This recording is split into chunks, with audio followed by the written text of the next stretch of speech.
Amis sportifs, bonsoir et merci une fois encore pour cette confiance que vous ne cessez de renouveler à votre radio, Radio Sport FM, surtout à l'heure de l'émission Coup franc où la parole vous est donnée par rapport à un sujet de l'actualité.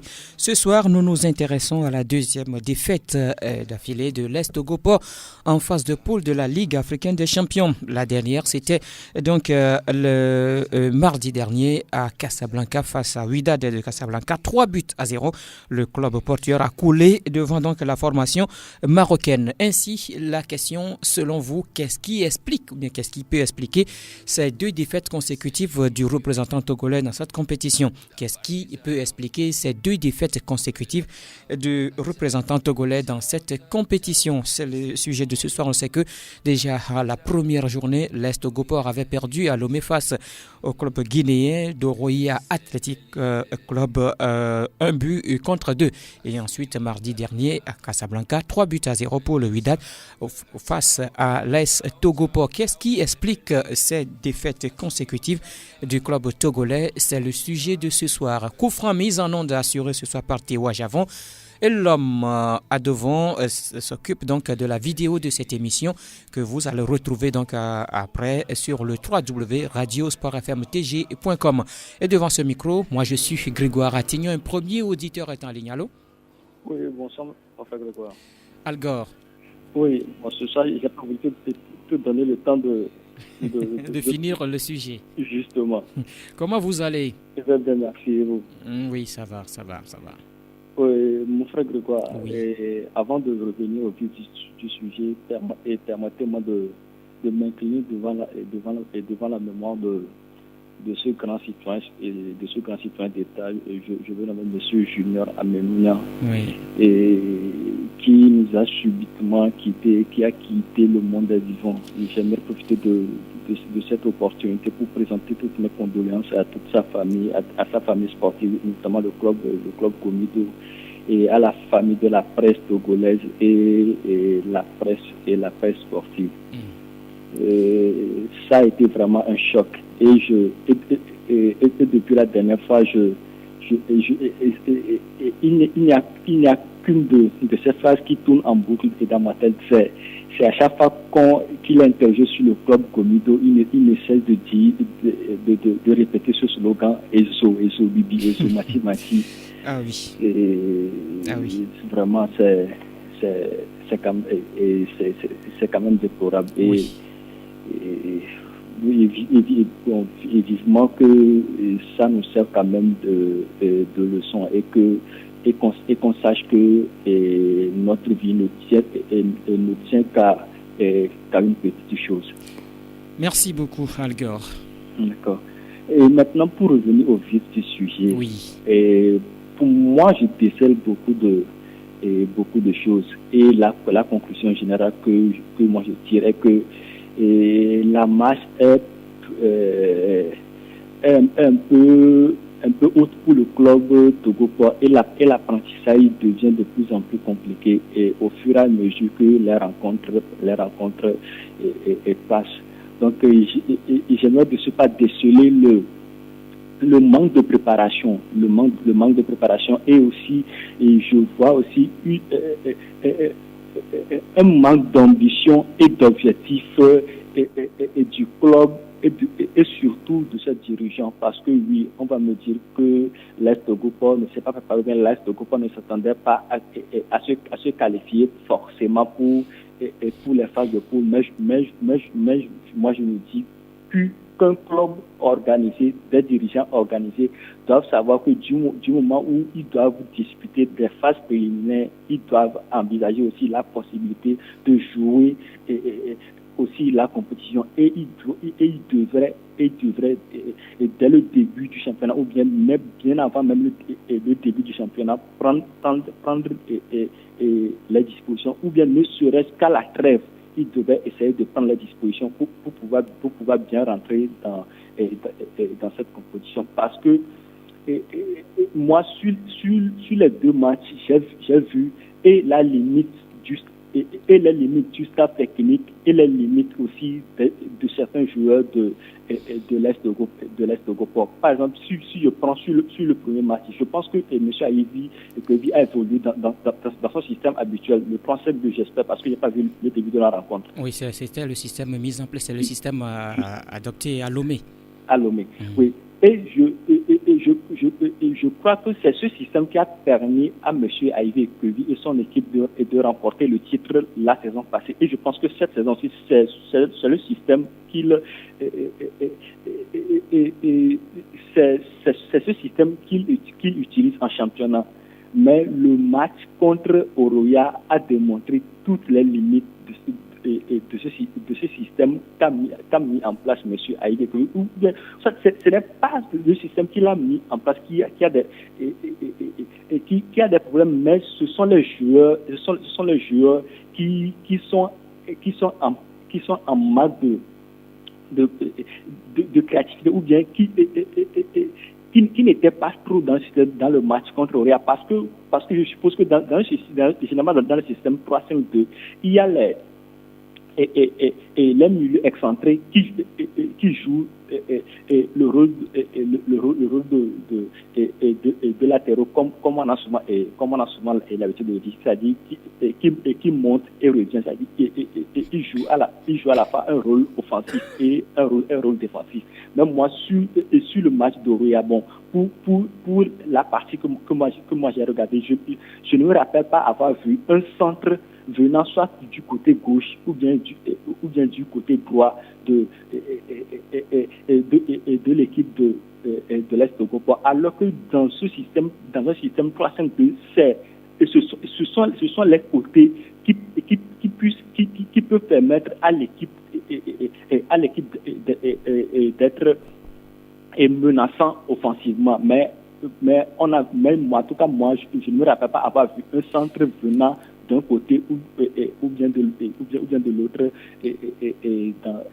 lors du match contre Oroya. Et puis, okay. Oui, Monsieur Algor, oui. Allez-y rapidement puisque c'est une seule ligne qu'on utilise aujourd'hui. D'accord, oui. D'accord. Et aussi toute la misère que les joueurs d'Oroya ont fait aux défenseurs gauchers au matériel, vivement que M. Aivi essaie de corriger toutes ces choses pour qu'à la reprise on puisse quand même assister à une autre rencontre. Et aussi le joueur Sangaré, il va falloir qu'il mette un peu plus d'intelligence dans son jeu, parce que sur le match contre le WAF, je ne sais pas s'il voulait réaliser un exploit individuel, mais il doit savoir qu'à ce niveau, le collectif est plus important que l'individualité. Merci beaucoup, Algor, pour votre intervention. Je sais que vous allez encore revenir dans cette émission. Le 22 23 30 44, 22 23 30 44, 22 23 30 44, c'est le seul numéro disponible aujourd'hui. Et pour cette émission, vous êtes dans l'émission Coup Franc, et bien sûr sur Sport FM. On parle donc de deux premières sorties de l'Est Togo-Port en Ligue africaine, en phase de poule, bien sûr, de la Ligue africaine des champions. L'Est Togo-Port qui a perdu les deux matchs face respectivement donc au Roya de Conakry, à Lomé, puis le WAC, le Wydad Athletic Club de Casablanca au Maroc. Qu'est-ce qui explique ces deux défaites consécutives? C'est le sujet de ce soir. 22 23 30 44, 22 23 30 44. C'est le numéro sur lequel vous allez nous joindre dans cette émission. Et nous allons prendre encore un auditeur. Allô? Allô? Oui, oui, bonsoir. Bonsoir. Oui, c'est Monsieur Gbekele. Monsieur Gbekele, comment vous allez? Oh, ça va. Ok, je vous écoute, Monsieur Gbekele. Oui.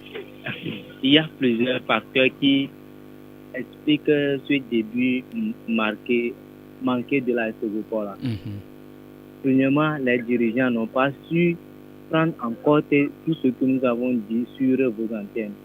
Et pour eux, cette qualification est pour eux un trophée qu'ils ont remporté et ils ne veulent pas mieux faire plus que cette qualification-là. Nous avons crié qu'il fallait renforcer l'équipe, que l'effectif actuel ne peut pas rivaliser avec ceux de la sous-région. Et c'est ce que nous constatons aujourd'hui. Il faut également voir la dépense qui est aux abois aujourd'hui, on a crié qu'il faudrait renforcer cette défense-là. Et ils ne l'ont pas fait. Même l'attaque. J'ai vu les Togolais la fois dernière qui s'étaient limités. Donc, et également aussi, les staffs aussi, ça, moi, ils ne m'ont pas convaincu. Ils sont limités dans leur choix. Je ne sais pas si c'est le manque d'effectifs. Et également, je crois que cette équipe aussi est orphelin de Gazozo Kwadé aussi. Moi, c'est tout ce que j'ai à dire. D'accord. Merci beaucoup, M. Bekele, pour votre intervention. On a retenu ce que vous avez dit. Vous avez décelé beaucoup de choses. 22 23 30 44. 22 23 30 44. 22 23 30 44. Vous allez nous joindre sur ce numéro dans cette émission Coup Franc. Allô? Allô? L'ami est reparti. 22 23 30 44. 22 23 30 44. C'est sur ce numéro que vous allez nous joindre. Allô? Il est parti. Un autre auditeur, allô? Allô? Oui, bonsoir. Allô? Bonsoir, monsieur. Oui, c'est monsieur? C'est monsieur Gada Léopold. Hein. Monsieur Gada Léopold. Ouais. Vous nous appelez d'où? Je vous appelle de Sabado. Je vous écoute, monsieur Gada. Ouais. Vous voulez savoir ce qui a été à la base de la défaite de AS Togopa? Des deux premières défaites, bien sûr. Les deux premières défaites. Vous Oui. comprenez que c'est tellement regrettable que AS Togopa puisse perdre les deux rencontres. Ce qui gangrène notre équipe nationale, là, c'est ça qui a fait échouer Togopa dans les deux matchs. C'est-à-dire que le football togolais est maintenant laissé sur les carreaux. Nos dirigeants ne prennent pas soin des joueurs. Ceux qui jouent pour l'équipe, c'est leur métier. Ils ne peuvent que vivre de ça aussi. Mais on les laisse à eux-mêmes. Comment est-ce qu'ils peuvent jouer correctement là où vous êtes, le travail que vous faites? Vous vivez de ça? Bien sûr. Et si on ne vous paie pas, vous ne pouvez pas le faire avec... Le rendement ne peut pas être meilleur. Ne peut pas être meilleur. Et moi, j'ai été au terrain à Lomé ici, vraiment, j'étais très fâché. Les joueurs ne jouaient pas avec agressivité. Les gens sont venus avec... Chez nous, ils jouent comme si... Ils sont allés chez eux. Et la défaite à l'extérieur était prévisible, était évidente. Donc, moi, je suis tellement déçu et j'ai dit, je ne pense pas encore aller au terrain, regarder les prochains matchs de AS Togopa. Non, on doit les soutenir. On doit les soutenir. Donc, ce qu'il y a lieu de faire, c'est de voir les dirigeants de AS Togopa. S'ils veulent faire l'honneur de notre pays, ils n'ont qu'à le faire. S'ils ne veulent pas le faire, ils n'ont qu'à le dire clairement. Ils n'ont qu'à le dire clairement parce que c'était tellement embêtant. Le jour là, tout le monde était fâché. Et il fallait voir comment tout le monde réagissait. Parce que ce n'est pas possible. Donc, ce qu'il y a lieu de faire, il faut que nous dirigeants, surtout le sélectionneur de AS Togopa, l'entraîneur, on ne sait pas quel grille ou bien par quoi, c'est par le stress ou la peur. Il était là, il ne disait rien, il ne dirigeait pas les joueurs, il ne disait pas de faire ceci, faire cela. Franchement, il faut qu'il revoie l'équipe. Il faut qu'il le revoie. D'accord. Ok. Merci, je vous remercie. Merci plutôt à vous pour votre intervention et bien de choses à ceux qui sont autour de vous là-bas à Sabado. 22 23 30 44 22 23 30 44. C'est sur ce numéro que vous allez nous joindre dans cette émission Coup Franc. Vous êtes dans cette émission, nous parlons de deux premières sorties de l'Est Togopa en phase de poule de la Ligue africaine des champions. L'Est Togopa qui a perdu ses deux premiers matchs. Qu'est-ce qui peut expliquer ces deux défaites consécutives du représentant togolais dans cette compétition? C'est le sujet Coup Franc de ce soir. Le 22 23 30 44. Allô? Oui, mon frère, je reviens rapidement pour dire ceci. Monsieur Bekele a une chose sur laquelle moi j'aimerais revenir. Aujourd'hui, on remarque que l'AS Togopa manque de dépositaire de son jeu. Donc, et si on sait que c'était Gazozo qui était le dépositaire du jeu de l'AS Togopa et qu'aujourd'hui ce joueur manque à l'effectif, je pense que le staff technique doit essayer de trouver une autre solution à ce problème. Et si ces deux rencontres sont révélatrices aussi de la qualité et de la qualité de nos entraîneurs. Loin de moi l'idée de vouloir mettre en doute les compétences de M. Ivy Ekoyi et de tout son staff. Mais moi, je pense que